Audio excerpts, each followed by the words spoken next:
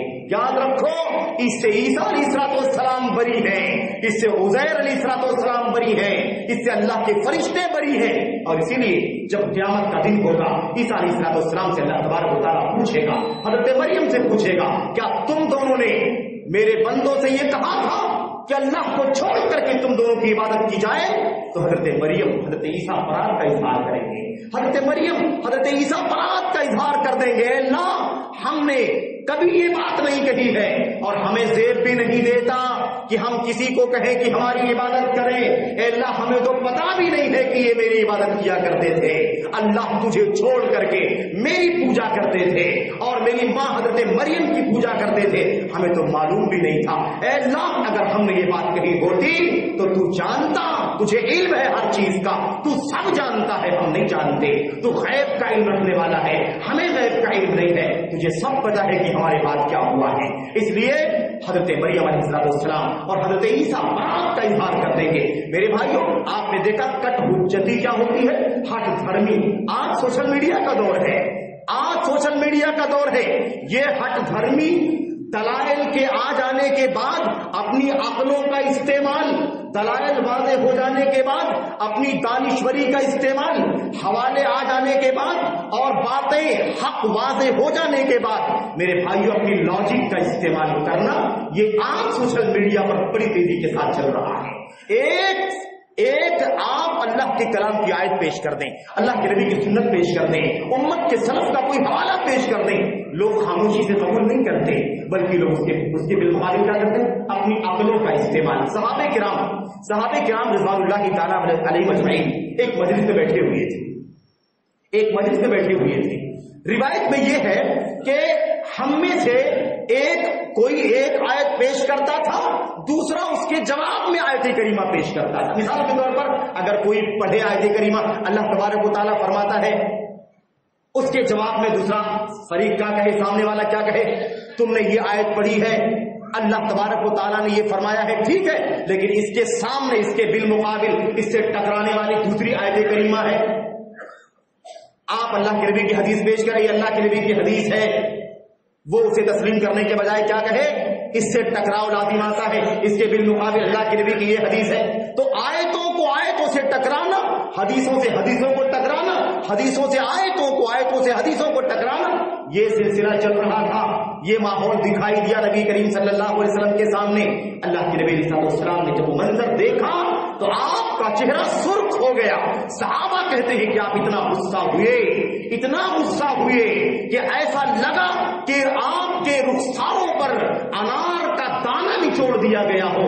ایسے آپ کے رخسار سرخ ہو گئے تھے، لال ہو گیا آپ کا چہرہ. اور آپ نے فرمایا کیا تمہیں یہی دین دے کر کے بھیجا گیا تھا، یہی ہٹ دھرمی کرنے کے لیے بھیجا گیا تھا، یہی اللہ کے کلام کی آیتوں کو ایک دوسرے سے ٹکرانے کے لیے کہا گیا تھا؟ کیا تم اسی لیے پیدا ہوئے ہو؟ کیا تم اسی لیے دنیا میں بقا ہوئے ہو؟ کیا تمہیں اسی لیے دنیا میں بھیجا گیا ہے؟ میرے بھائیوں، اس کے بعد اللہ کے نبی نے فرمایا تھا یہ حجت کرنے والوں کا کام ہے، جو اللہ کے کلام کی آیتوں کو، اللہ کے نبی کے فرمان کو، امت کے سلف کی باتوں کو سننے کے بعد اسے تسلیم کرنے کے بجائے اپنی عقلوں کا استعمال کرتے ہیں، اپنی دانشوری کا استعمال کرتے ہیں، اور پھر اس کے بعد ٹھکرا دیتے ہیں. آج اگر ہم آغاز اسلام سے لے کر کے آج تک جو آج موجودہ وقت ہے، آج تک کی تاریخ کا جائزہ لیں، اور مستقبل میں بھی یہ صورتحال رہے گی کیونکہ پیشین گوئیاں موجود ہیں نبی کریم صلی اللہ علیہ وسلم کی. آج تک اگر ہم جائزہ لیں تو یہ بات ہمارے سامنے آ سکتی ہے کہ اللہ کے حکم کے سامنے ہٹ دھرمی کرتے ہوئے اپنی عقل کا، اپنی لاجک کا، اپنی دانشوری کا اور اپنی سوچ اور اپنی فکر کا حوالہ دینا، یہ گمراہی کا اور ہدایت کے بعد بھٹک جانے کا سب سے بڑا سبب رہا ہے. شیطانی لعین کی تاریخ ہم جانتے ہیں. اللہ نے حکم دیا اسجدوا لآدم، سب کے سب اللہ تبارک و تعالیٰ کا سجدہ کرو. یہ اللہ کا حکم تھا، کوئی شک نہیں، کوئی شائبہ نہیں، کوئی چوں چرا کرنے کی کوئی گنجائش نہیں تھی. لیکن سب لوگوں نے تو سجدہ کیا، لیکن اس ابلیس لعین نے کیا کہا؟ ابلیس لعین نے کہا ٹھیک ہے اللہ کا حکم ضرور ہے کہ سجدہ کرو، لیکن میں شیطان ابلیس جس کا نام تھا، مجھے اللہ نے آگ سے پیدا کیا ہے، اور یہ آدم جس کے سجدہ کا اللہ نے حکم دیا ہے یہ مٹی سے پیدا کیا گیا ہے. یہ عقل تسلیم نہیں کرتی، میری لاجک نہیں مانتی، میری دانشوری تسلیم نہیں کرتی کہ میں آگ سے پیدا ہونے والا اس پست مٹی کا سجدہ کروں، اس لیے میں اس کا سجدہ نہیں کر سکتا. گمراہی کی شروعات کہاں سے ہوئی ہے؟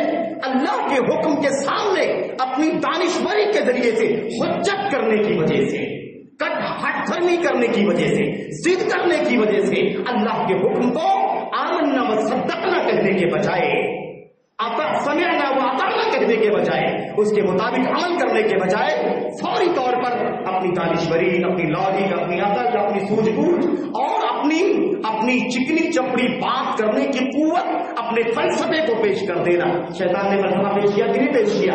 حکم صحیح ہے، اللہ نے کہا ہے سجدہ کرنے کے لیے، لیکن میں چونکہ آگ سے پیدا کیا گیا ہوں اور یہ آدم مٹی سے، اس لیے آدم کا سجدہ، یہ مٹی والی مخلوق کا سجدہ میں جو آگ سے پیدا کیا گیا ہوں نہیں کر سکتا. اور ہم نے اس سے پہلے بھی شاید ذکر کیا تھا کہ حضرت امام ابن القیم رحمۃ اللہ علیہ نے تقریباً 100 نقطوں سے 100 وجہ سے بیان کیا ہے کہ آگ یہ پست ہے، مٹی کا مقام اونچا ہے آگ سے، آگ پست ہے، آگ ذلیل ہے.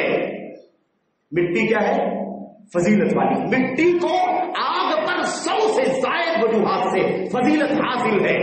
بہت سارے دلائل ذکر کیے ہیں اس کے لیے.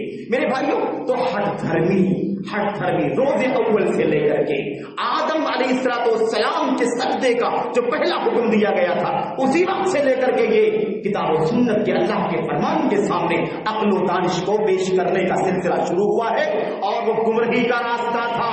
اللہ نے فرمایا او خروج، نکل جا یہاں سے، فإنک رجیم، کیونکہ تو دھتکارا ہوا ہے، میرے دربار سے تجھے پٹکار لگائی جاتی ہے.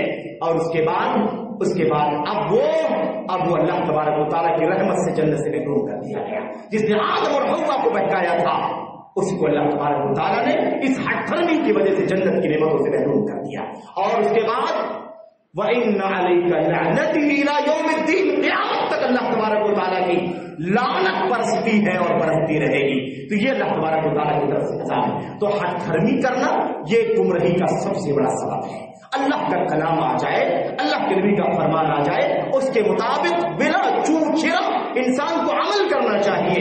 اگر مثال کے طور پر کوئی غلطی بھی ہو جائے گی، بعد میں پتا چلا کہ نہیں اس کے خلاف کوئی دلیل بھی تھی، تو تو وہ انسان معذور ہوگا.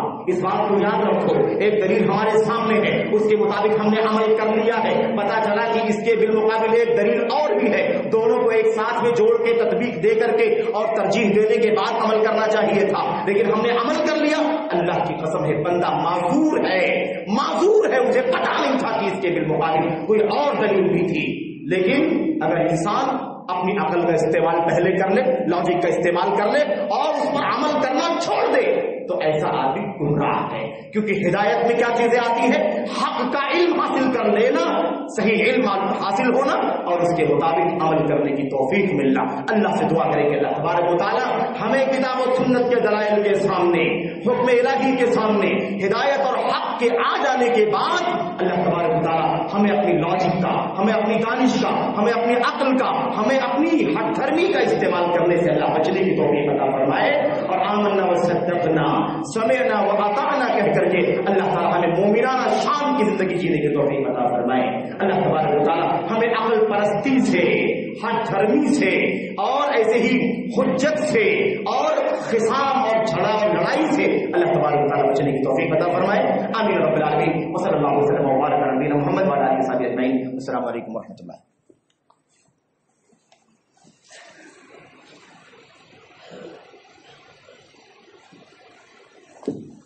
الحمد لله نحمده ونستعينه ونستغفره. اللهم صل على محمد وعلى ال محمد كما صليت على ابراهيم وعلى ال ابراهيم انك حميد مجيد.